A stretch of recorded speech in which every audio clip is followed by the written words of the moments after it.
Yes, recording has started. So I'll just read out my bits. Okay. So welcome to the Embodiment Podcast, yoga and meditation channel. This show is for you if you see the body as more than a brain taxi. And it's for people interested in coming home to the body as a holistic aspect of who you are and how you live. These episodes contain practical tips, exercises you can take away, and interviews with specialists from around the world. I'm your host for today. My name is Karin van Maanen, and a very warm welcome because on the show today we have Emma Slade, aka Annie Pema Deki, her Buddhist name. Emma is a Buddhist nun, an inspirational speaker, an executive coach, yoga and meditation teacher, and chief executive of the charity Opening Your Heart to Bhutan. She is also a qualified chartered financial analyst, and she went to art college too. So she's done quite a lot of stuff. Either that or I'm 140 years old, Yes, this meditation makes you look very young, apparently. So maybe your evidence is that. Yeah. So yeah, Emma's written a book about her journey which is subtitled From Banking to Buddhism, because a deep-seated desire to inquire more deeply into the aspects of humanity arose following a life-changing trip to Jakarta, where she was held hostage. And afterwards, in the aftermath of that, she resigned from her high-flying career and began to explore different things to promote her own well-being after this traumatic episode. She became a yoga and meditation teacher and eventually went to Bhutan, a trip I was actually with her on because Emma was my second yoga teacher. We met in 2004. So you can read a lot more about that in her book, Set Free. And maybe she'll tell us a bit more about this in this interview. So there's so many things we could talk about because we know each other quite well, having done quite a lot of traveling together, and I work for your charity. But usually we start with the question of how did your interest in embodied practices, and in your case, spiritual practices, where did it first begin? Because I think it began before all this stuff happened. Oh yeah, Bhutan and Jakarta. Yeah, it began right? here. It began here with this lying Buddha that was in the house I was born into, and yeah, definitely that is where it began. Yeah, and that belonged to your grandfather. That's right? right. Yeah, that's right. And so yeah, that's yeah, I don't know if I suppose normally one thinks a journey begins with a place or a person or a text, but in my case it definitely began with this statue, this like looking at the face of a Buddha in the statue. So yeah, I would say that's definitely the starting place.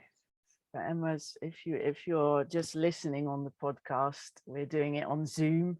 She's pointing at this amazing, I think it's from Burma, right? Yes, that's Burmese, right, lying Buddha. Ancient, well, it looks pretty ancient statue Yeah. of the Buddha. So when you saw it as a child, did you start asking questions about who it was? And That's a really good question. No, I just said I would like that with me, and insisted, even as a young child, that the statue, which you can see is like, made gold-colored wood, and it's quite a precious object, And I asked that it could be in my room, my bedroom, and my mother allowed that. And so I didn't really ask anything about it in terms of what was it or where did it come from. I didn't really ask anything like that. I just kind of felt very strongly, okay, that is sort of for me, or that's not exactly mine, but that is definitely, I want that near me, kind of thing. And particularly the face, is a very, it just really intrigued me. I think the face, very serene, and then the eyes, because the eyes are partially open in this kind of crescent moon shape. And then the, was he wearing a hat? Is that hair? These sort of little dots and coils on the head, and these very long ears. I don't know, the face, looking at this sort of carved face of the Buddha, just felt incredibly amazing and kind of important to me, I think, even from a young child. So it's been with me ever since, and you can see it's right by me here. Yeah. So, yeah. Wonderful. And then you went to art college and financial college, and you became very kind of high-flying financial analyst, maybe a qualification people wouldn't expect a Buddhist nun to have. Obviously kind of preceded your current vocation.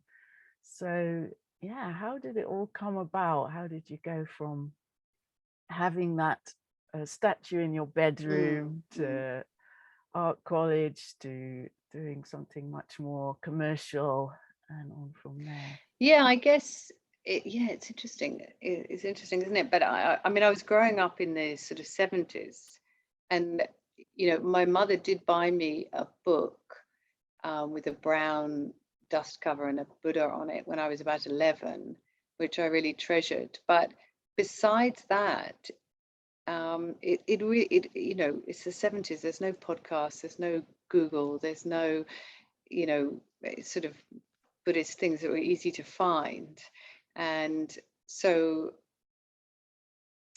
it's not like today, where so much of these wonderful things are available so easily to so many. I mean, that's the wonderful thing. Even your podcast, it's like that, isn't it? And so I think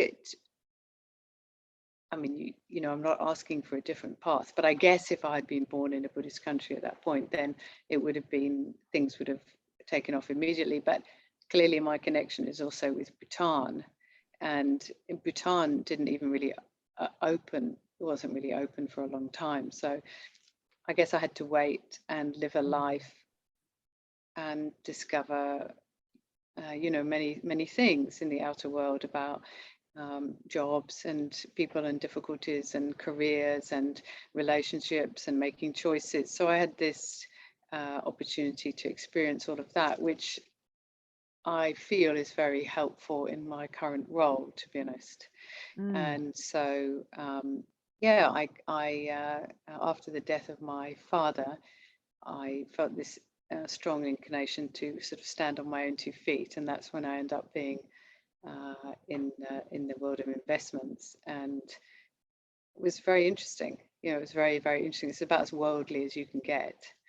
And but then after Jakarta, after being held hostage, as you say, everything from a Buddhist point of view, we talk about seeing things as an illusion, or seeing the illusory nature of things. In a way, that's what happened after Jakarta. All these things, these clothes, these job titles, these running around, it's like they became illusory and just, and when they dropped away, then I was really able more to enter the path that I probably was meant to be on, I suspect. And I think you're right that all those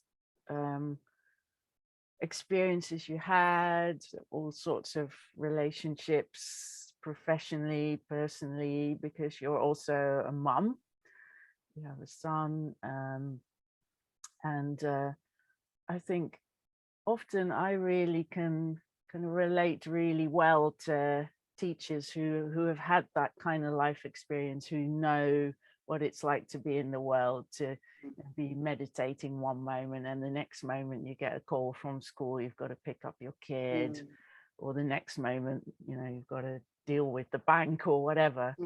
So how do you think that's really helping you to help others, all those experiences and experience of trauma maybe in there as well?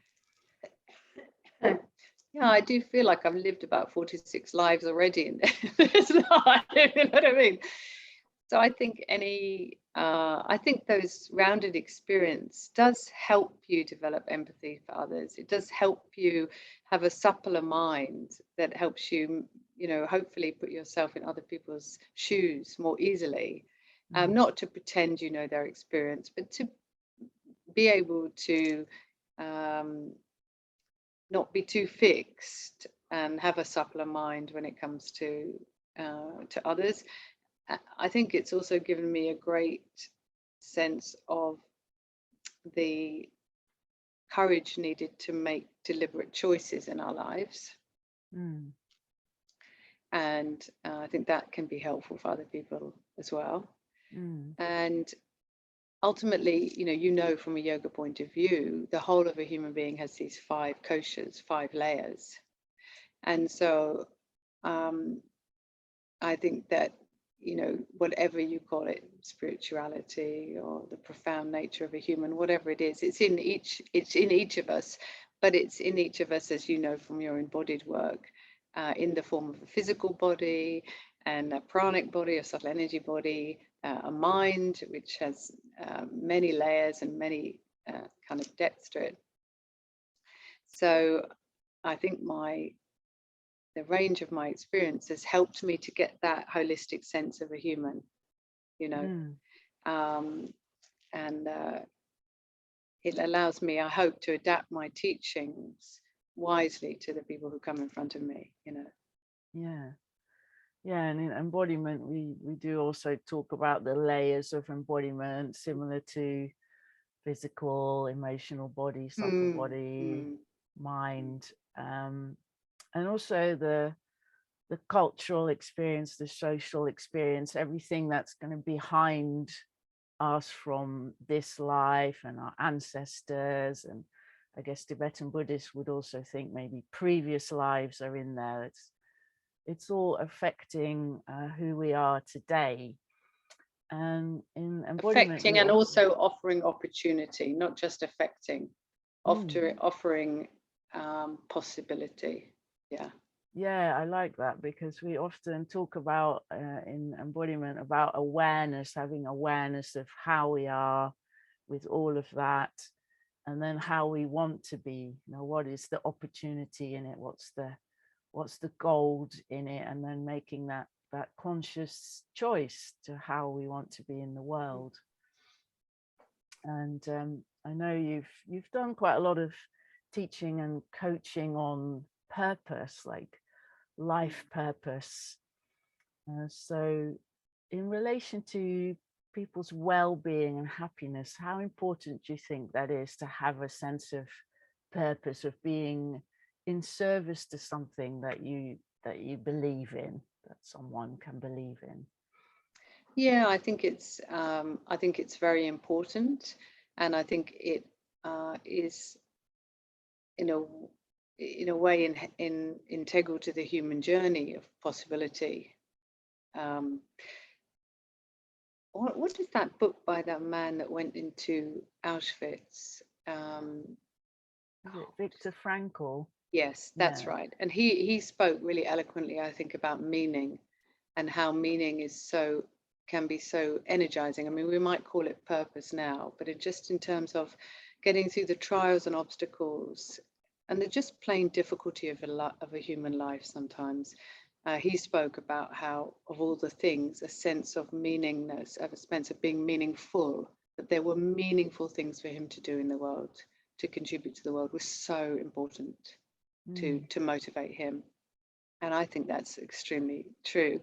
It just depends the kind of the wideness of the landscape that we put it in. You know, so from a Buddhist point of view, we don't particularly have to think about our purpose, to be honest. Our ultimate purpose is to free ourselves from suffering and develop a stable, compassionate, wise mind, etc., and to do that for the benefit of others. So that's pretty much done. I don't spend a lot of my time wondering what my purpose is. I spend more time thinking what's the best method, how to be skillful in bringing that about, but the purpose I don't have to really ask because it's pretty much set. And yeah, so does that answer your question? I don't know. Yeah. And I can't remember you telling me once you gave a student some homework, because you teach yoga and or more meditation these days, and you teach on Buddhist principles, and someone wanted to learn meditation, and I think the first thing you asked them to do was to do something kind for someone else once a day for so many days. And I found that really interesting also from an embodiment point of view, because I think a lot of people might nowadays think, oh, well, meditation's about sitting still, maybe with an app and trying to clear my mind. And that was, for me, was about going into action, into the world, embodying some kind of kindness. So yeah, I'm really curious. Yeah, they didn't do the practice, they didn't do the homework because what they didn't want to do that. So in that instance, I genuinely thought that was the way for them to expand their sense of the self and what was possible, but they didn't choose to do it actually. But I genuinely thought that would have been a helpful thing to do. Yeah. I've also, I'm known if people are very low, if they're very emotionally low and they want to get meditation advice from me, I don't usually encourage them to meditate when they're emotionally low. And I can definitely remember advising somebody to help their elderly neighbor with their garden, and thinking, gosh, they're not going to like this idea. And she came back later and said that was just brilliant, and I got to know my neighbor, and it was so great to be outdoors, and I was caring for plants, watching them grow, fresh air, and she realized that hopefully was a helpful instruction versus me giving her some sort of theoretical meditation advice, and then maybe she bought another book, and then her head went round and round. So I think the role of the teacher is to try and be skillful and honor the student, but also realize sometimes if they're about to walk into a cul-de-sac, because you've probably been there yourself, from my own experience. So I do things like that. But ultimately, it's always going to be up to the student whether they choose to explore that or not, isn't it?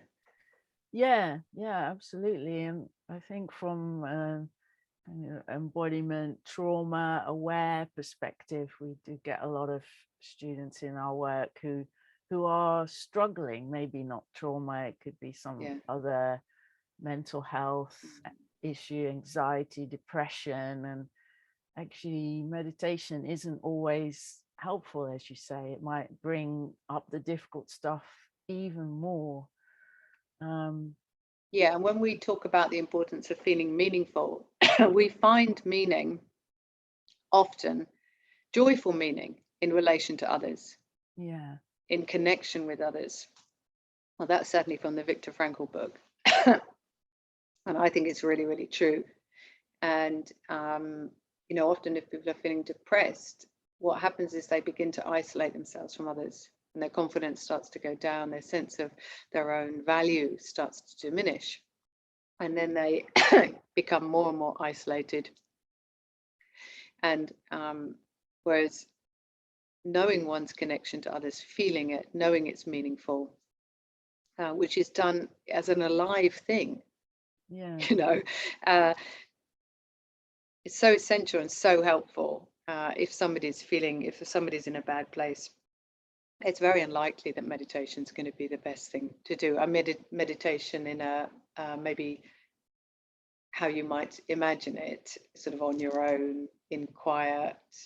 That is probably not going to be the best medicine at that point, I think. Yeah. So you would encourage anyone who's listening that might be thinking about meditation in coming from that kind of place, because they've heard it's going to be good for them, but they're struggling at the moment, maybe do something that's kind and will connect them with others. Definitely. And, you know, the first stages of meditation are to stabilize the mind, aren't they?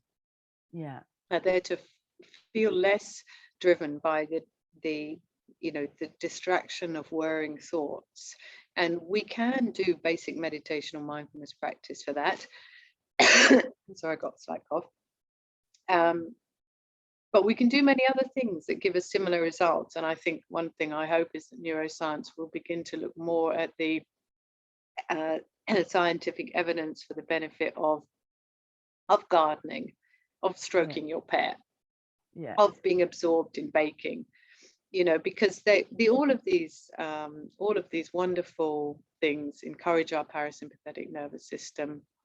If they're things of joy, they give us this strong memory of joy, which is so important, and they're there on our doorstep, you know, and it can be led by you rather than feeling like I should meditate, you know, and sort of planting it on yourself. If you more think, what brings me to a more absorbed and joyful place, and just think it could be anything. I mean, it could be flying a kite for all I know. And I think to know ourselves best, what will most help ourselves, you just have to ask that question: where am I at my most relaxed, my most joyful, my most absorbed, and my mind seems to naturally become less busy? And I just hope everybody can answer that question. And then if they can, then usually it's just a question of really seeing it for what it is, valuing it. And if you need to rename it as meditation, rename it as meditation, if that helps you, you know. If you don't know what that thing is, then set about finding it. Good advice. And when we started the interview, Emma had her cat socks on her lap. I don't know if he's still there. He's moved off to a rather deliciously luxurious blanket over there, one of my meditation blankets. So he's abandoned us, but he does like to be part of the show. And I really like that, you know, you often post things on Facebook, you and a friendly dog or cat, because you seem to have a very joyful connection with animals. And and you know, love is very, you know, love is very much a part of meditation, although it may not appear it at first. So and that's about emotional well-being, isn't it? Love is so essential for our emotional well-being. It's so essential if there's been trauma. And so I love animals, and I feel that gushes out of me very easily. It's always been very easy for me to love animals, not always so easy to love other things. So I've gone where the you know, the easy path is for me, you know. Because then we can really feel it in our bodies, that because it's real, it's authentic, and it's spontaneous. Natural. There's a really natural. Cute, very natural. And I think for me it was then easier to recognize it in other moments where maybe it was more subtle, or there was perhaps a little bit of struggle somewhere with it as well, but to kind of find that nugget of joy, and by focusing on it and nourishing it with different activities and practices to kind of make it blossom. You sound like you've thought about it a lot more than I have, I realize now. I don't think so.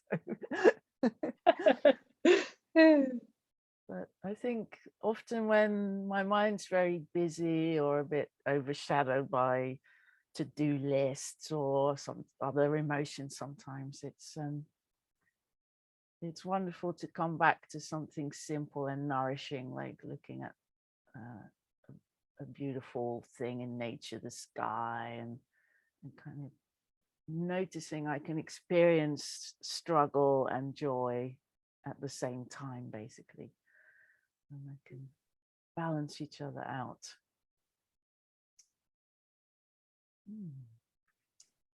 So I was thinking of our first trip. We've mentioned Bhutan, and if anybody doesn't know where Bhutan is, don't worry, a lot of people don't know where Bhutan is. It's a tiny Buddhist kingdom in the Himalayas, nestled next to Nepal. Emma's looking slightly sad because she hasn't been able to go there when we're doing this interview. It is still very much pandemic times, so it's been a while. We went on a trip there, which was organized by Emma in 2011, when she was still in skinny jeans and kitten heels, I remember. With hair. Don't forget about the hair. The hair, yeah, and you have long hair. So it's pretty much 10 years ago this autumn, right? It was 2011, and we walked into Dochala in early was it the 28th of October? It was around the 28th of October that we walked into Dochala together. I think we walked into the temple together, right? Yes, we did. Yeah, and it was a bit of a pilgrimage for me as well. It turned out to be very life-changing for you, because you met your one of your main teachers then, or really the person that guided you towards having this life, monastic life. In fact, I texted him today. And because I just finished teaching a retreat, and now I can message him, whereas at the time it was like impossible. And I because I think about that time, and I messaged him today. I said, "You are my Lama, and it will always be this way." And he answered, "Thank you so much. I'm a simple and humble monk, and you are considered as your own Lama, but we are Dharma friends." So yeah. So it really from looking at it externally and reading your book, which says a lot more about that whole episode and what happened before and after. So people should read that if they want to know all the ins and outs. But from my perspective, that was quite a big change from, you were already a yoga teacher, meditation teacher, and really quite far down the line of practice and teaching.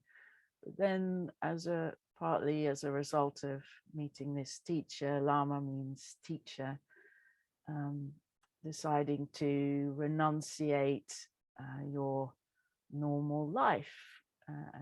I mean, I didn't decide to do it. A Lama instructed me to do it. Right.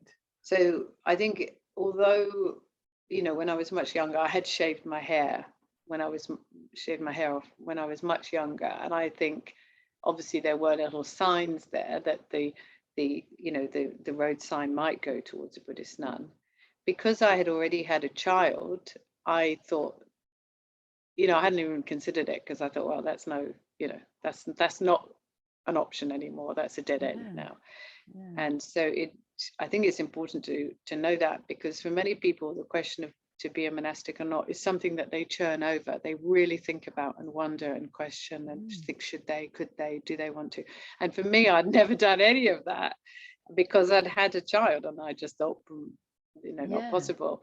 So it was Lama's very clear instruction, based, I believe, on a kind of a dream or a vision they'd had, that he didn't share with me, but somebody else told me about.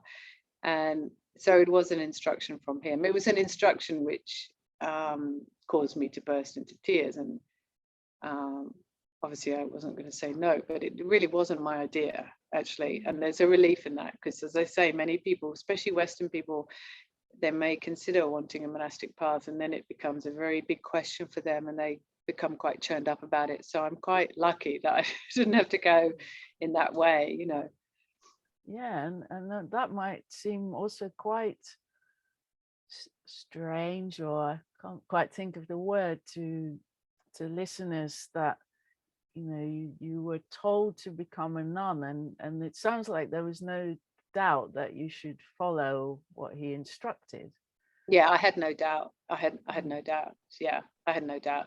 And I've had a lot of doubt in my life. I have the kind of mind that, thinks, I mean, before that, even in my yoga career, I still had the kind of mind of like, shall I go out with him? Shall I not? Shall I go for that job? Shall I not? Shall I Yeah. go on holiday? Shall I not? I have that kind of mind before. Yeah. And so for such a big thing, you'd think I would have absolutely gone into that mindset, right? Yeah. But I guess it's just a special thing. Yeah, there's in Tibetan Buddhism, there's a lot of practice of devotion, which again, if people are not familiar, is the being devoted to a teacher and to Buddhism as a practice is something that isn't necessarily naturally arising all the time. It's often something we work at, and we've got to find the right teacher, someone we fully trust. And that's really important. That didn't happen in my case. I had instant thing, instant noodles kind of approach to Lama. But I think that's very right. And it's right to be cautious and to research. And the teacher is also supposed to research the student. Yeah. And I think there was a little bit of researching me from Lama's part, but I knew something very profound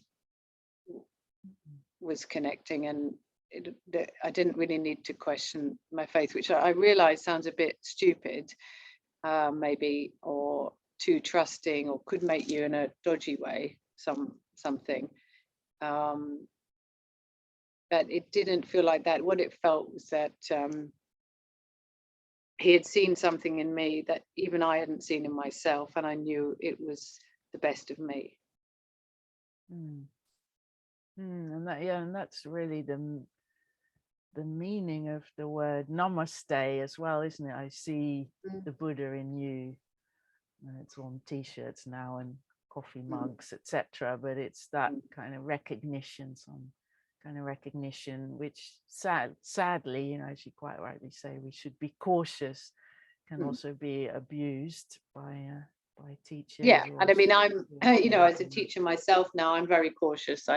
In terms of teaching people Buddhism, I usually say no, go find someone else, because either way, whether you're the student or the teacher, it's a very serious commitment, and it's something which could go on for many, many lifetimes, not just for the next couple of days. So I'm actually very cautious. And Lama, I said to Lama, have you got a new student now? He said, no, I don't, no more students. That you were enough. He said, you were enough. Not quite sure how to take that, but I think that just shows you that he wasn't looking for students. I wasn't looking for a teacher, and neither of us have done anything like this since. Yeah, some kind of meant to be serendipity. Yeah, I think I think so. I think that element of commitment, devotion to a path can sound really wonderful, and I've had times in my life where I think I was more devoted, more committed. I'm always quite committed, but life does lead me a little off the straight and narrow direct path sometimes, I think, but some of those diversions turn out to be educational. But I think I don't know. I mean, you must think of it as you do, but if one is clear on on where one is going, like I say, to free your own mind from suffering and help many other beings, then as long as that stays forefront in one's mind, then it's just method. It's not really wandering off. It's just a different method at that point. If one keeps that basic understanding. Does that make sense? Yeah, is that the idea that everything can become a teacher? Yeah, potentially. Yeah, potentially. And so I think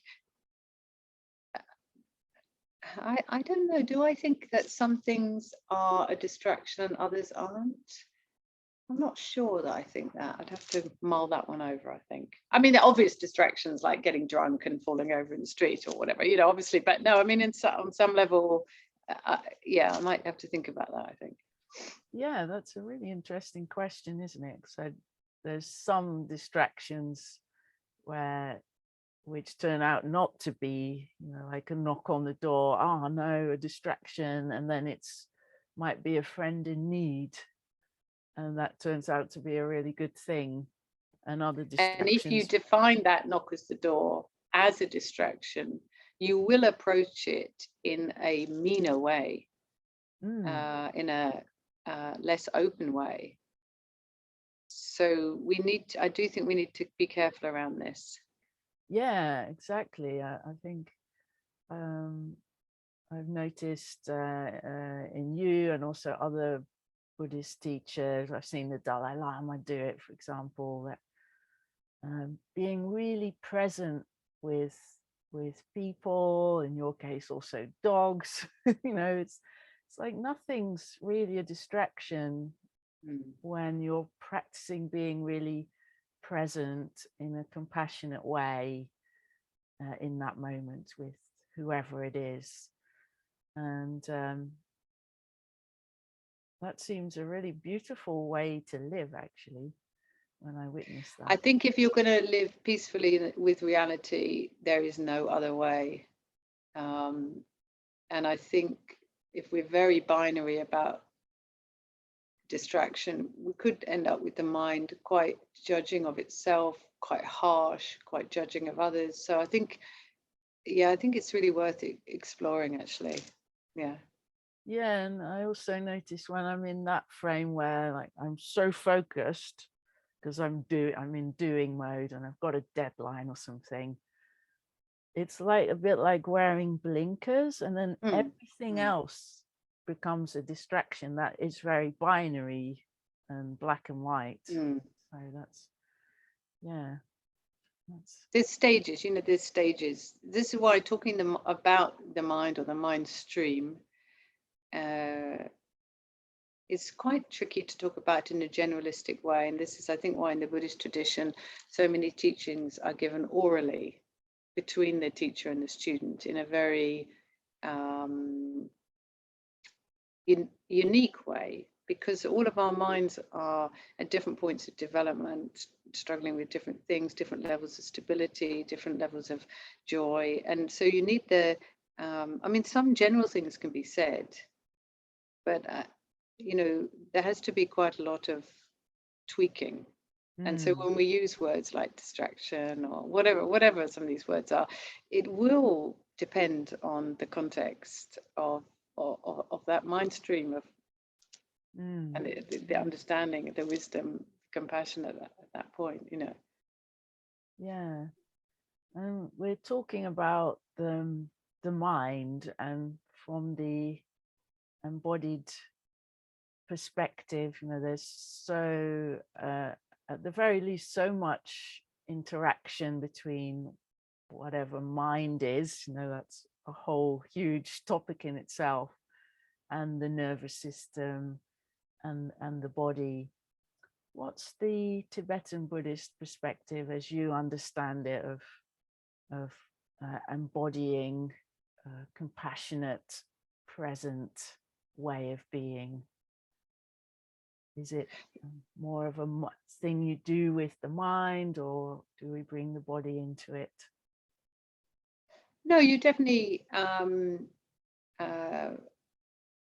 we are a whole being with a body and a breathing system, whether you call it nervous system or whether you call it like a pranic system from the yogic point of view, and then that links over to the mind. So we want them to work well together. That's the point. They can hold each other back, or they can be good companions on the way. We want them to work well, like as a team, for a long while.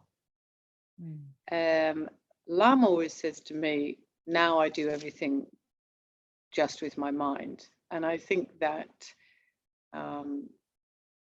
but for a long time, the whole team has to really be friendly with each other and work together. Yeah, but in the end,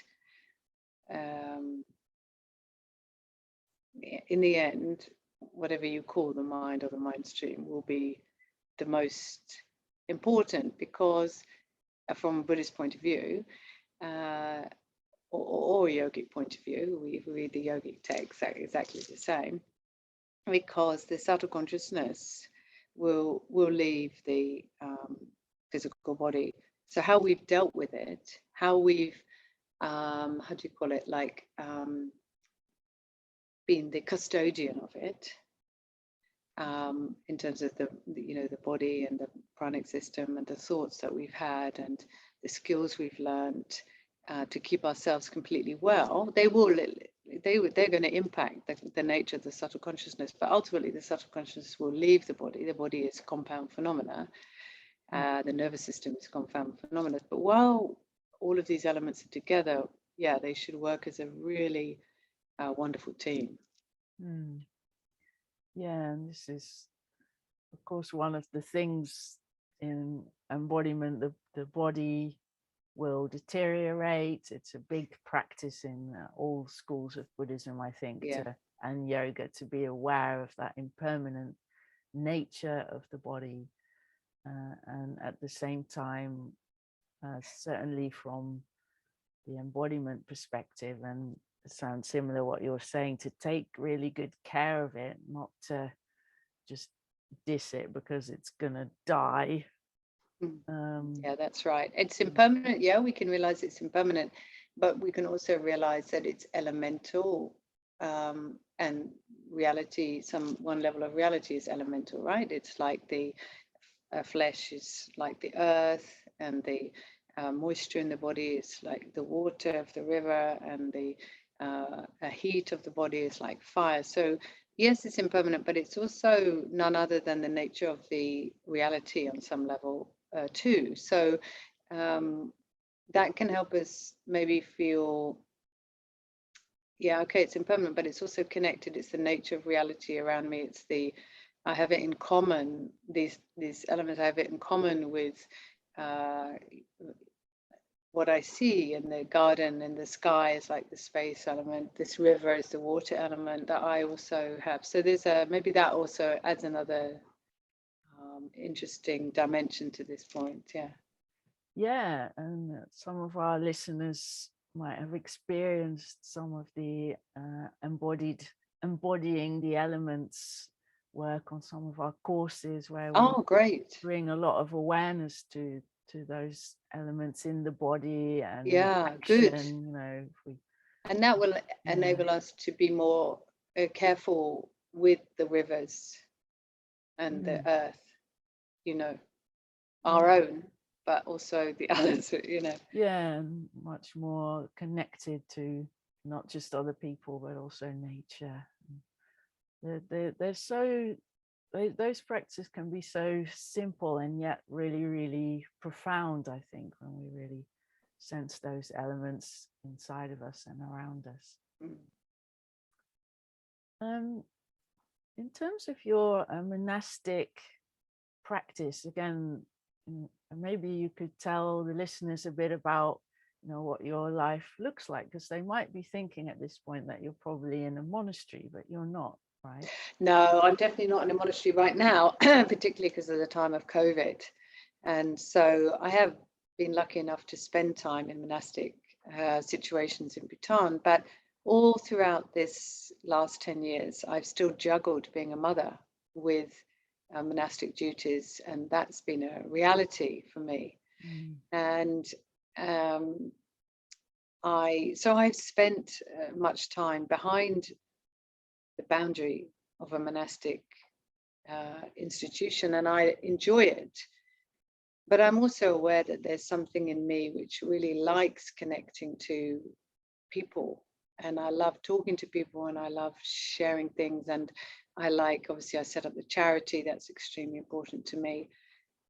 And so somehow I feel very peaceful and relaxed at being behind a boundary, but I also feel very comfortable and being the other side of the boundary and sharing. And I kind of like the way they work together, I think. I like the way they kind of support each other. But in the last 2 years with COVID, I haven't been able to be in Bhutan, as you know, although I'm hoping to go shortly and just deal with the quarantine period.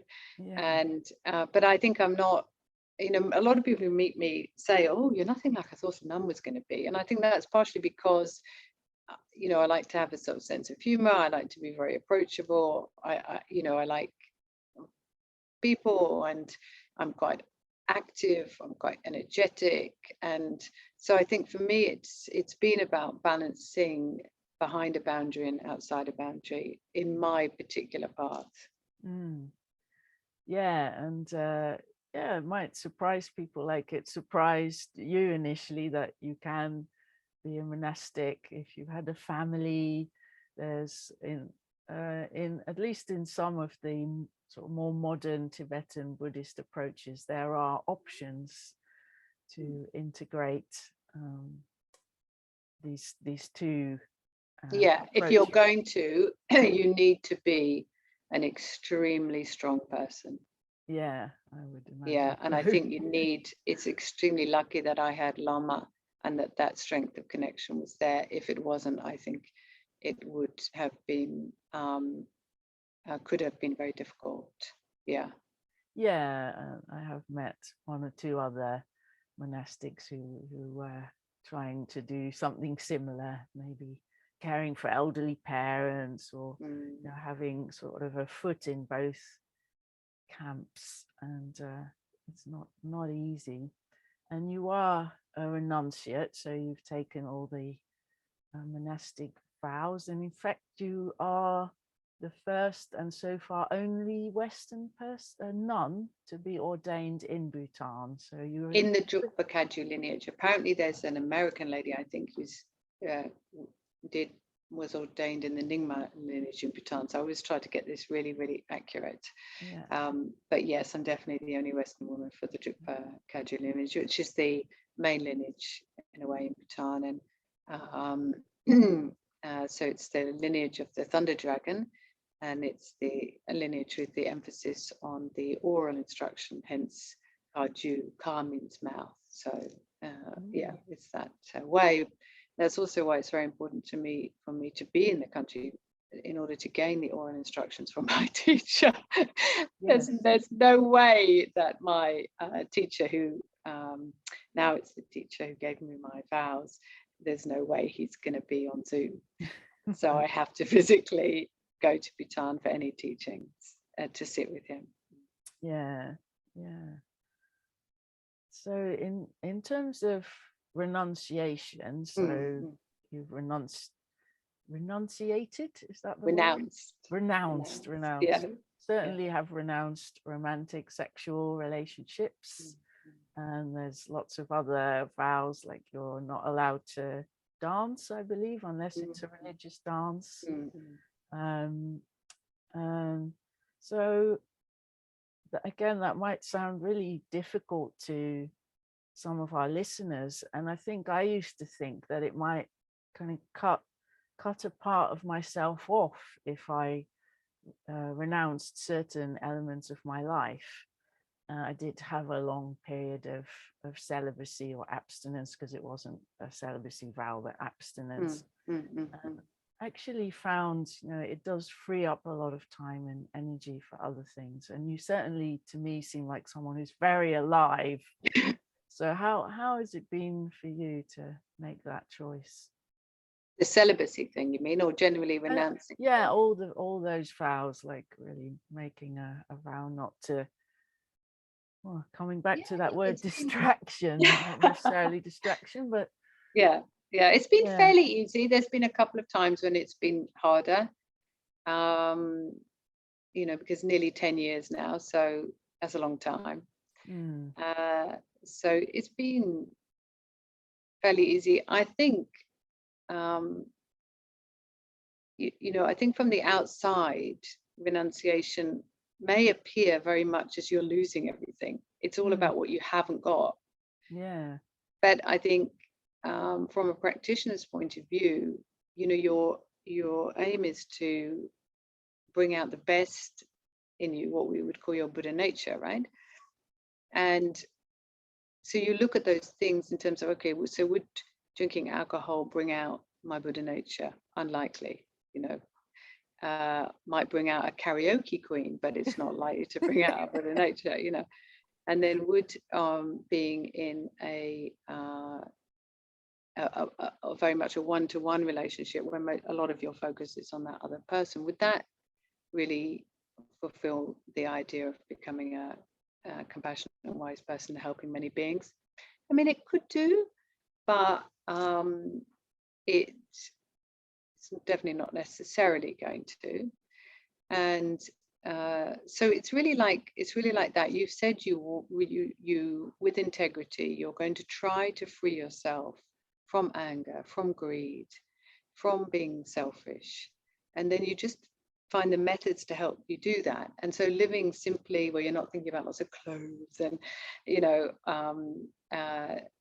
sort of that things that don't fit with that goal, they can fall away quite easily, I think, actually, to be honest.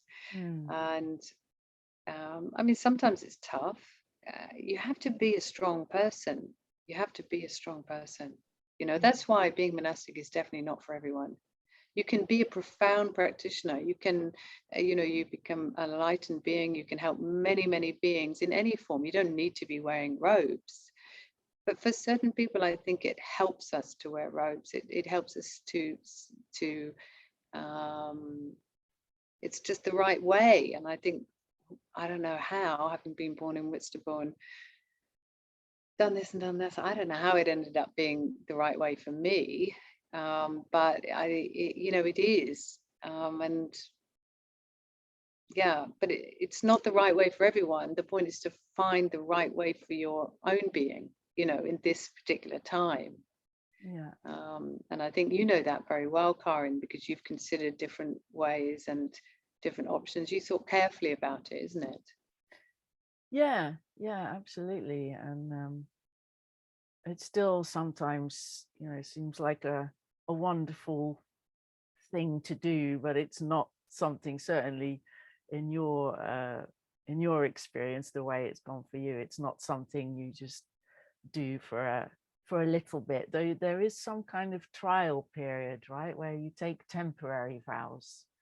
There is in the West. There wasn't in Bhutan. Okay. No. Yeah, so it's pretty hardcore in Bhutan. But I mean, there are some countries, there are Buddhist countries, like in Thailand, you can enter a temple boundary and you can have a shaved head and wear a particular kind of clothing as a female. Say if you've lost a parent and you're grieving and you want to dedicate a lot of goodness to them and pay full kind of respect to them without having to juggle things with work and whatever, you can go in for like 3 months and take temporary vows.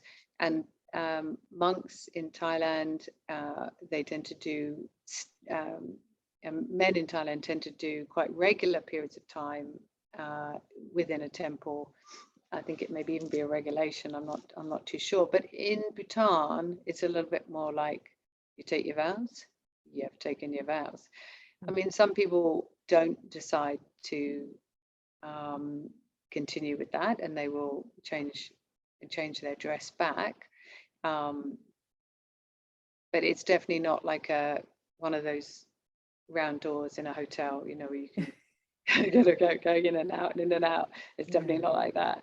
So yeah, it does sound like a beautiful thing to do as that, as part of a grieving process, something like that, to really embody what you're practicing with the way you dress, what you do with your hair, not wearing jewelry. It's really bringing the whole body into it. One of the big differences that I see between the East and the West is how long they do a mourning period for. I mean, as you know, from a Himalayan Buddhist point of view, it's going to be 49 days. And so friends of mine who have businesses in Bhutan, they know if somebody's parent has just died, they won't see them for at least 49 days. And this culture, which gives such respect to the person who's passed on, but also the need for the family and the community to do certain things, be together, and try to kind of get through that together. And having lost my father at quite a young age, you know, it was such a shock to the system. And we had a few days, then we had to organize a funeral, then the funeral finished, and then it was like, you know, and for me, it seems to be something very healthy about recognizing the profoundness of losing a very important human in your life and giving it that kind of time and attention. And I do notice in the East that seems to be easier to accomplish. And I think it's a very, I think there's something quite important in that, you know. Yeah, I love the rituals around that and around the Tibetan Buddhist practices. Like earlier you were saying, you might find peace of mind from baking cakes, and you know, people will spend a lot of time on creating things for shrines. Butter sculptures is one thing, and that sense of ritual around important occasions, grief and also celebration, with the whole community coming together, is something that I really find is missing in modern life. Or it's coming back a bit. People are exploring it a bit more in a more secular sense sometimes, because it's become something we've removed ourselves from, but I think really useful. I think it's very supportive, you know, when you're experiencing trauma or grief, you know, the rug has been taken out from your life, isn't it? It's like the bottom's fallen out of your life, and therefore, if you have people around you, a community, friends, family, and they come to support you through that period, like hold you through it, we are likely as humans to need that, I think. I mean, you mentioned an important point there about the butter sculptures, and one thing I would say is that because a lot of meditation practices in the West have their origin maybe in Eastern practices, or maybe when you see like a monastic or whatever, you're most likely to think, oh, the main thing they do is meditate and pray, you know. So it feels very like head orientated, or, you know, that kind of thing. But, you know, you raise a really important point, which may be useful for your embodiment ideas, is that monks exactly do what you say. They spend time making things with their hands. They make mandalas, they make offerings, they make butter tuomas, and they make caring for the shrine is very, you know, important. And they also tend the garden of the temples, and they may plant trees, and they may plant their own vegetables often in the temple to sustain the community. And they'll also do very many household things, like wash things and wash floors and polish butter lamp things. And they'll make the butter lamps, you know, they'll make with the ghee and the wick and the melting it and the pouring it. And so I think it could be really interesting for your project to think about some of these things, because I think there is this sense that the only thing that a master does is somehow meditate and pray. They don't. They do things with their hands, and they, you know, and I think that they may paint tankers, they may make sculptures. You know, there's like a sculpture class in Willaka for the nuns, you know, where they learn to sculpt figures of Buddha. I mean, these are not abstract mental practices, you know, and you make satsas, you know, with the clay. You know, satsas, and not that I pronounce it right, because they're really hard, that vow, and so maybe that needs a bit more understanding, and that gives it an embodied quality that I think would be appealing for your work. Yeah, and I think again a way in for many people, to do something with their hands, making something in a mindful way. You know, there's all these mindful coloring books you can get, which is kind of a sort of an example of that. If it's hard to sit still, or it's hard to do hatha yoga as we know it in mostly in the West, there's other ways of entering into this, and also through karma yoga, or being in service, which you do a lot of as CEO of Opening Your Heart in Bhutan. Bit of a disclosure, I am treasurer of the charity, so thank you, Karin. Thank you. A plug here as well. If you buy Emma's book Set Free, it is a really good read. It's got lots of practice stuff in it, as well as her personal story, and it starts to introduce the charity, which has moved on a lot since the book was published in 2017. 4 years later, mostly single-handedly. I know there's a few instrumental trustees, but mostly single-handedly, you've persuaded donors to hand over nearly £450,000. We're over that now. We're heading towards $500,000, which is yeah. So here's the financial analyst comes out a little bit. It has helped the charity a lot, your acumen in that area. But the charity helps children and families in Bhutan, mainly to enable children who otherwise couldn't to be able to go to school. And we do all sorts of things, from providing water filters to helping individual children to get to school. So that's really another one of your life's purposes, or what gives your life a lot of meaning, I think. Yeah, and I think from an embodiment point of view, you know, I've always said that it wasn't enough for me just to do the prayers about compassion. And I suppose you would interpret that decision with the charity as embodying those prayers in the world, you know, and that's kind of how it felt to me. And it was important to me personally that I acted. And having done so many compassion prayers, and then the mandala offerings, and I just felt really compelled to do that.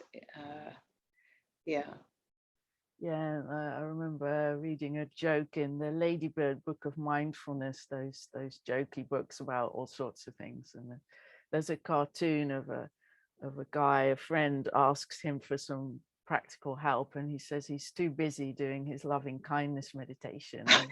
And that's always struck me. That's that kind of distraction, isn't it? That's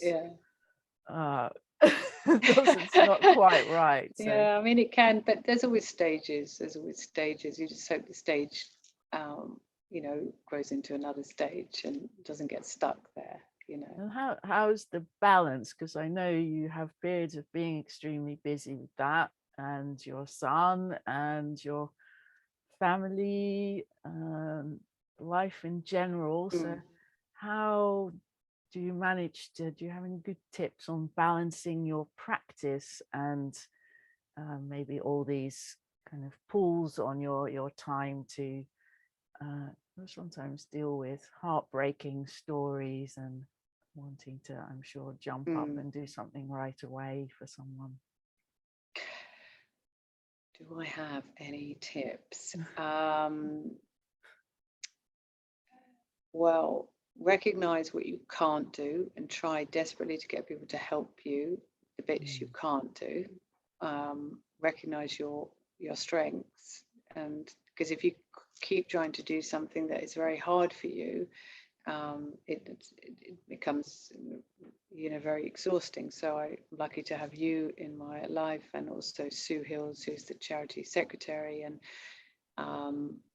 so be smart about where you want to place your energy, what is your strength and what gives you joy, and then try to get people around you who have different strengths, and they can do those bits, and then together you can achieve much more than you ever imagined. So I definitely think that.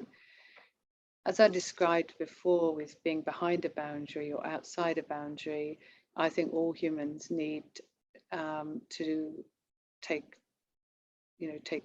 step out from whatever their worldly activities are, whether it's in a 20-minute meditation practice, whether it's for a day retreat, whether it's for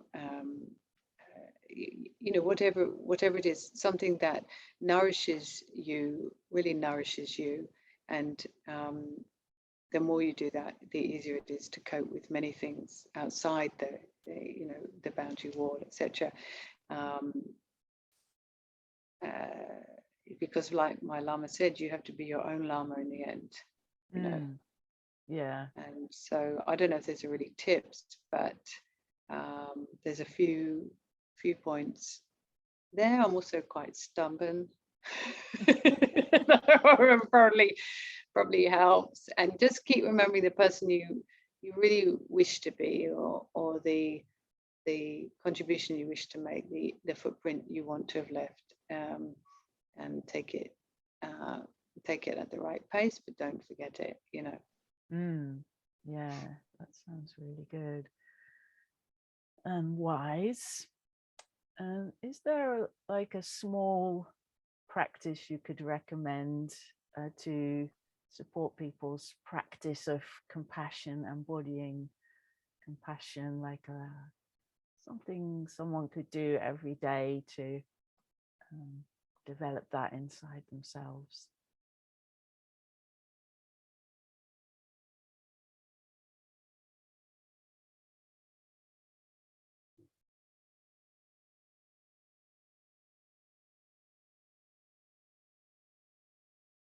Oh gosh, I don't know.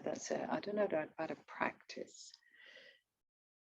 Gosh, that's a big question, Karin. There's many answers. There's many answers I could give to that, and they would probably shift depending on who's near me and who's asking the question and their circumstances, because it has to all kind of arise together. But I think I noticed that when people feel threatened or anxious, it doesn't bring out the best in them, whether it's being compassionate, whether it's being patient, whether it's being generous. And so the most important thing to do is to relax the low abdomen if you haven't realized that it's begun to get tight. Now relax the low abdomen, breathe for a moment, and you just come back to something simple which helps you. In terms of compassion itself, there's many things you can do. You can imagine, you can remind yourself what the world would be like without compassion. Just try to visualize it, and you can just see very quickly how ghastly it would be, and you can notice in your own life, where is it easiest for me to be compassionate? And because there will be some place. It might be your partner, your children, your animals, but there will be a place, because it's a natural part of a human. But once you realize it's naturally present, you can never be separated from it, because it does arise in certain circumstances. All you need to do is to just think, oh, I'm just going to go a little bit more. Do it in a way that works for you. So see where it naturally arises, like your strength, as I say, and just do a little bit more. Now that doesn't mean if you find, sorry, I must clarify that. It doesn't mean like if you find you're naturally very compassionate to your own children that you start smothering them to death. It means more like maybe be also a bit more compassionate to somebody else's child, or to like a child in another country like Bhutan, for instance, said she being outrageous. Or I don't mean take the same group of people and be even more intensely focused on them. I mean widening. Yeah. Yeah. Can you imagine like smothering your own child? Like, I'm just being really compassionate to you now. Can you see what a great compassionate mom I am? No, mom, leave me alone. Yeah. It stops No. being compassionate at that point, probably. Yeah, but but it's really important to know, okay, where does this quality in me naturally arise? Relax, Yeah. where does it naturally arise? Okay, and then just. Yeah, and that sort of self-care, to have time for our practice, for me that's important, because I get overtired then, as you say, or then I get grumpy, and then it's hard to be. Yeah, then it causes suffering. So then you have to really recognize, ooh, it's causing suffering.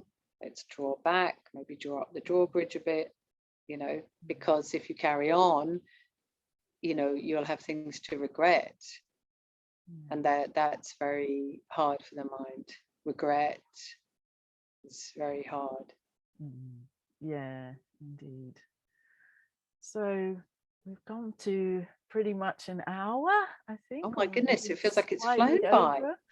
And it's been a wonderful conversation about all sorts of things, from practice to Bhutan to grief rituals, and how to be more compassionate in our lives. So thank you very much. Oh, my pleasure, Karin.